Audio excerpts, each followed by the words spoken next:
ગુજરાત વિધાનસભાના ઉપાધ્યક્ષ બન્યા પૂર્ણેશ મોદી। વિધાનસભાના ઉપાધ્યક્ષ બન્યા બાદ પૂર્ણેશ મોદીનું નિવેદન ગૃહમાં ધ્વનિમતથી સંસદીય પ્રણાલી મુજબ જાહેરાત થઈ।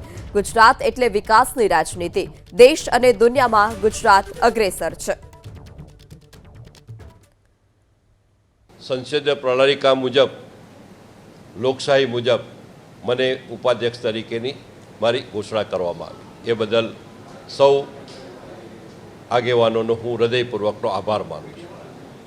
આવનારા દિવસોમાં ગુજરાત એટલે વિકાસની રાજનીતિ અને ગુજરાત સમગ્ર દેશ અને દુનિયામાં અગ્રસર રહે તે માટે આપણી વિધાનસભા એક સુચારુ રૂપથી ચાલે, ગૃહ સારી રીતે ચાલે, બધા સદસ્યો ગુજરાતના વિકાસ માટે, ગુજરાતના નાગરિકો માટે, ગુજરાતની અંદર લોકકલ્યાણના કામો માટે સૌ કોઈ આગળ આવે અને પોતાનું મંતવ્ય રજૂ કરે અને સુચારુ રૂપથી આ ગૃહ ચાલે, એના માટે અમે કટિબદ્ધ છીએ।